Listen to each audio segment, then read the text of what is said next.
புதுச்சேரியில் ஸ்பா வைத்து பாலியல் தொழில் செய்து வந்த பெண் உட்பட 5 பேரை போலீசார் கைது செய்து சிறையில் அடைத்தனர்.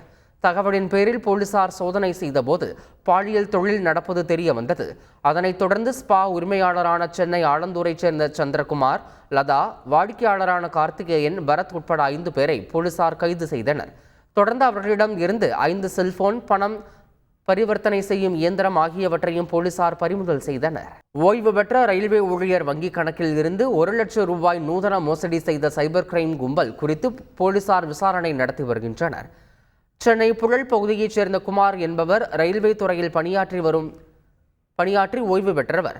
அண்மையில் இவரது செல்போனில் தொடர்பு கொண்ட நபர் ஒருவர் வங்கிக் கணக்கில் சுய விவரங்களை புதுப்பிக்க வேண்டும் என கூறி வங்கிக் கணக்கின் விவரங்களை கேட்டுள்ளார். மேலும் குமார் தனது செல்போன் எண்ணிற்கு வந்த ஓடிபியை பகிர்ந்துள்ளார். சிறிது நேரத்தில் வங்கிக் கணக்கில் இருந்து 1 லட்சம் ரூபாய் எடுக்கப்பட்டதாக வந்த குறுஞ்செய்தியை கண்டு அவர் அதிர்ச்சி அடைந்துள்ளார். செய்திகளை உடனுக்குடன் தெரிந்து கொள்ள உடனே சப்ஸ்கிரைப் பண்ணுங்க.